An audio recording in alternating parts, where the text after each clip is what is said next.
Blox Fruits was made about 5 years ago in 2019, and ever since then, it's become the most popular game on Roblox, besides Brookhaven, but Brookhaven isn't really much of a game anyway, so we don't count that.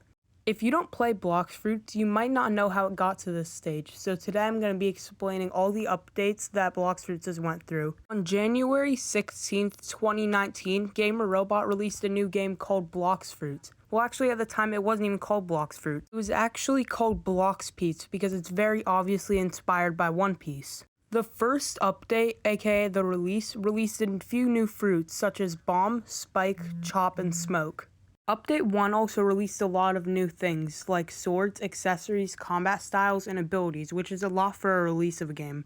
Moving on to Update 2 soon after, we got fruits like Phoenix and Spring, and we also got a new area known as Magma Village and a fighting style called Electric that will be very useful in the game later on for many people. This update also introduced the cap for VIP servers to only spawn 2 fruits so that hackers couldn't just farm fruits all the time. Now we have the fruit notifier system where only 1 fruit can spawn at a time and then it gets deleted after 20 minutes, which I think is much better, but you can't really expect much from the beta version of a game. While we're on the topic of exploiters, a lot of exploiters that were reported actually got banned from the game after this update. There still was no inventory system for your fruits and swords and accessories, and whenever you picked up a fruit, it would just eat it automatically. But this update introduced a 3-second timer so that when you pick up a fruit, it doesn't just automatically eat it. Equipping permanent fruits was also given a confirmation button so that people didn't accidentally equip permanent rocket when they had a really good fruit like Buddha or Magma. They also fixed the broken moves on ice, which were apparently broken. I didn't even know that happened. They also gave the rubber fruit a rework. As you can tell, this update had a lot going on with it, which leads us to Update 3. This update was mainly meant to balance out the game so it wasn't too easy or too hard. We were also given a few new areas like the Underwater City and the Coliseum, and the Skylands were even expanded. We also got 2 new fruits, String and Rumble. Phoenix and String were also made slightly more common in this update. There was also a pretty funny bug at this time where fruits would disappear in the Underwater City, so they fixed that. Moving on to Update 3.5, released on July 2nd, 2019, we had a new raid boss known as Greybeard. This update also released Bezento V2. There were also a few security fixes, but that update didn't really add much, as it was a half update. Which brings us right into Update 4, which was actually pretty big. Although this update was pretty big, we only got 1 fruit, which was sand, which today people call it the pancake fruit because of the new remodel. This update also fixed Buddha's hitbox and gave us Darkblade V2. We were also given a new game pass known as Fruit Notifier. Update 5, released on July 14th, 2019, was even bigger than Update 4. We got a new fruit, which was Gravity, and a new island, which was Fountain City. We also got the new cool shades item that you get after defeating Cyborg sometimes. Also, you remember that bug from earlier that I said was funny where fruits wouldn't spawn in Underwater City? Well, apparently they didn't actually fix that, so they had to fix it again in this one. They also added tournament awards and spaced out the enemies in Fountain City. There were a ton of other minor bug fixes like any other update in most games. This next update really only changed the PvP system and revamped a lot of fruits. They also added crews for people above level 300 where you could fit 15 people in them at once. These crews were allowed to have names and logos, which I think is pretty cool. They also changed the bounty and honor system and made a lot of changes for Marines that helped them a lot, like bounty posters where you could get money for killing pirates and having home points. Update 7 on August 11th, 2019 was a minor update. It added the paw fruit and made Phoenix a little different. This change to Phoenix was that when you're in full body form, it would drain energy now, just like a lot of other fruits. They also made gravity fruit slightly more common and made the light fruit's speed of flying relative to the player's health. Saber V2 was also buffed. Before I tell you guys about the next update, I just wanted to say that if you're enjoying this video right now, you should probably subscribe because I worked really hard on this video and I'm very happy about how it turned out. Update 8 added so many new things. It was probably one of the biggest updates Blox Fruits has ever had. Let me list some of these things to you. They added the Barrier Fruit, the Dragon Breath fighting style, 5 new swords, 2 new guns, and a few accessories, 7 new NPCs, 2 new ships, 5 new bosses, 1 new raid boss, and a raid event, a bunch of bug fixes, and race progression so you can get V2 and V3 now. Second Sea, which included 5 big islands and a few other remote ones, race abilities for when you get V2, a new bounty cap and bounty rewards, the new 2x drop chance game pass, and the Summon Sea Beast item. This next update, Update 9, however, was kinda sad because this is an anti-copyright update. Since this game was based off One Piece, they made it very heavily based off One Piece and didn't think about copyright along the way. They also had a new fruit called Dough and changed the names of a lot of islands and fruits. We also got a new second sea island called Snow Mountain. There were a lot of balancing changes, and we also got the true triple katana sword. Moving on to Update 10, released on April 17th, 2020, we got a new fruit called Control. We also got 2 new swords and a new accessory called the Zebra Cap, which is pretty overpowered if you ask me. They also added Order, the raid boss, and nerfed Dough fruit. This next update, Update 11, also known as the Awakening update, made it possible to awaken your fruits and make them even stronger by using the lab in Second Sea. You could only awaken 3 fruits at this time using fragments, but that was okay for them. There were so many balancing changes and bug fixes in this update, and they also made it possible to gift people game passes, which is really helpful. They also added the chess minigame, which is one of my favorite parts of the cafe and Blox fruits. In the next update, they added the new race, Ghoul, which is pretty overpowered. I use it right now. And they also added 2 new awakenings, Light and Dark. We got the Cursed Ship Island and a sword called Midnight Blade. We also got 3 new accessories, one of them being the Ghoul Mask and the other 2 being red spiky coat and blue spiky coat, which look pretty cool. They also buffed True Triple Katana and added the whole title system, so this was a pretty decently sized update. This next update, Update 13, also known as the Christmas update, wasn't very big, but in my opinion, there were so many good new things that were added that it's a very big update in my opinion. We got the new dragon fruit, which is unarguably one of the most important fruits in Blox Fruit's history. We also got a new fighting style and a new sword, which is Rengoku. We also got the Ice Castle Island and the ability to awaken the fruit string.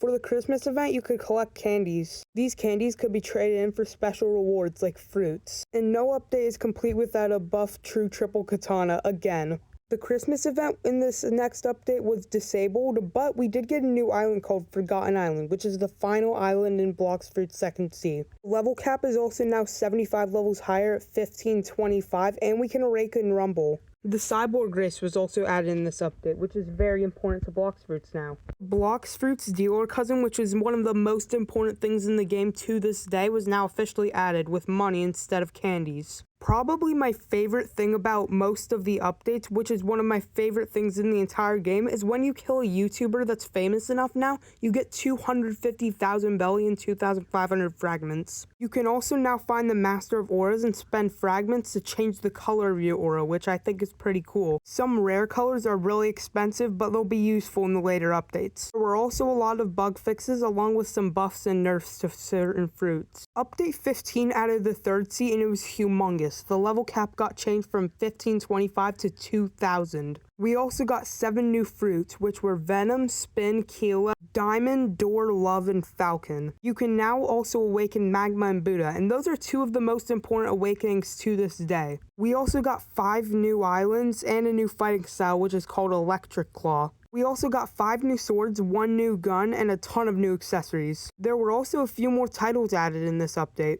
Probably the most important change in Blox Fruit's history also happened in this update. In this update, they added trading and the storage system, so you can now store your fruits instead of instantly having to eat them when you pick them up. This update also added Observation V2, which shows you their hot bar, their health bar, and what fruit, fighting style, and sword they're using. It also shows you their level, so if someone wanted to fight you, you could just turn on Observation V2, and if they're too high level for you, just say, nah, I don't really want to do that. They also fixed a few minor bugs, which leads us into our 16th update, which was a Halloween update. This update, released on November 5th of 2021, added 2 new fruits, Revive and Shadow. The Halloween event also exists now, where you can get bones and use them to trade for stuff like fruits. This update did end up staying in the game permanently, but they removed the fruits from it. There was also a new island called the Haunted Castle where all of this was stored, with a new sword called Hollow Scythe, which was a mythical and was very overpowered. We also got 3 new accessories, a new boss, and the fighting style Dragon Talon, which is super good and is most used today. Update 17, the Christmas update, added a new fruit called Soul. They added a Sand Awakening, and they also added the Christmas update back where you can collect candies. They also added 2 new islands based on sweets that are still in the game today. Although this was a pretty big event, this update was still pretty minor, which leads us to Part 2 Christmas update. Well, technically, since it disabled the Christmas event, this wasn't a Christmas update, and it was also released on March 17th, 2022. It added the Phoenix Awakening, the Cake Land, and the Spiky Trident Sword, which is really good today. We also got 4 new enemies and some new titles. They also added a lot of stuff in the sea, like ship raids and sea beasts, which give you a lot of money. We were also given Mirage Island, which is still super huge to the game today. There were a ton of new buffs, nerfs, and bug fixes, but these were all pretty minor, so those don't matter as much. Moving on to the Part 3 update, this one was pretty big. This update added leopard fruit and brought the level cap to 2,400, which is pretty close to what we have today. You can also now awaken Doe, and they added one of the best swords in the game, if not the best sword, and the best gun in the game, Soul Guitar and Cursed Dual Katana. They also added the God-Human fighting style and a few new enemies. The new enemies were put on the new island called Chocolate Land. They also added upgrading your weapons with the blacksmith. This is still very useful today because it makes your weapons a ton stronger. There were also a few bug fixes and nerfs and buffs. The animations were also changed to provide more immersion, and almost every single fruit in the entire game was reworked at this update. Now, this update is pretty small, but it was just a little confetti event lasting from November 30th, 2022 to December 5th, 2022. Confetti could be used in the confetti shop to buy fruits and other things like that. This update was pretty short though, and sadly only lasted a week before this next one. This update was part 3.5 of the Christmas update. I don't know why they're not just calling it a different update because it's been almost a year at this point. They added the new Blox fruit called Blizzard, which is still very powerful today. We were also given the new island Candyland with a few new enemies. Door was renamed to Portal and Soul was renamed to Spirit. The Blox Fruit's dealer cousin was also renamed to the Blox Fruit's Gotcha in this update. This next update was very important. It was the Race V4 Awakening update. There were a few small buffs along with this update, but the main thing was that you can now make your race V4 instead of V3 like it had been for almost 2 years. These new V4 races were super powerful. That was the only thing they really added in this update though, but I think that's a pretty big change. This next update was for Valentine's Day and added the new fruit Love. There were a ton of bug fixes and buffs and nerfs in this update as well. After this update, there was kind of a dry point in Blox Fruit's history where there were no updates for a super long time. Everyone was super sad that Update 20 still hadn't been released, and then boom, suddenly they released it at the end of October. This was the moment where Blox Fruits became absolutely massive, like even more massive than it was before. This update came out after almost a year and added 3 new fruits, Mammoth, Sound, and they renamed Kilo to Rocket Fruit. There was a new fighting style called Sanguine Art, which is super overpowered.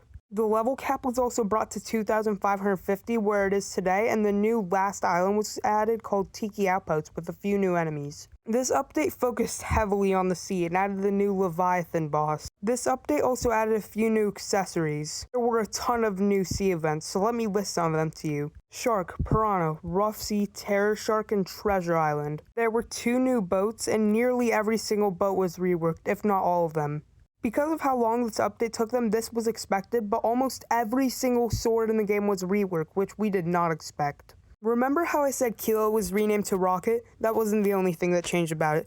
All its abilities completely changed. We were also given scrolls, which you could craft and use to enchant your swords and guns at the Tiki Outpost Island in the tower. This next update added a new event which lasted from November 2nd, 2023 to December 15th, 2023. Revive was renamed to Ghost in this update. Curse chests were also added, but they didn't stay. Fragments were things you could get out of them, and you can also get spooky fruits. Some bug fixes and balance changes, but those were pretty small. Update 22, also known as the Kitsune update, was released the day this event ended. They added a new fruit called Kitsune, which became the most valuable and probably the most overpowered fruit in the entire game, and maybe in Blox Fruit's history. They also added a new sea event where you could get these accessories that were added that were based off the Kitsune fruit, and you could even get your own Kitsune fruit. It was a pretty stressful minigame, but it was fun if you weren't thinking about the stress behind it. You had a small amount of time to collect a bunch of Azure Embers from around the sea and bring them back to the shrine to get a random reward. This is basically the only change that was added in this update. Which brings us to Update 23, Winter Update Part 1. It was released on Christmas and added the new T-Rex fruit with the Christmas event being back.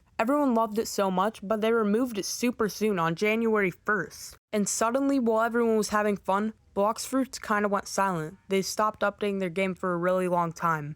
And as of today, and that's almost been an entire year, we haven't seen any new updates from Blox Fruits. There's an update that they're supposedly working on called the Dragon Update, but we don't know when that's going to come out. It was rumored to come out so many times, but it still never has, and we're all just left waiting. Eventually, they'll update their game again, though, but that leaves us at the end of the Blox Fruits history. If you liked this video, comment and tell me what you liked about it, because this was very different from most of my other videos. So if you like this video, click on the screen right now to see more videos like this.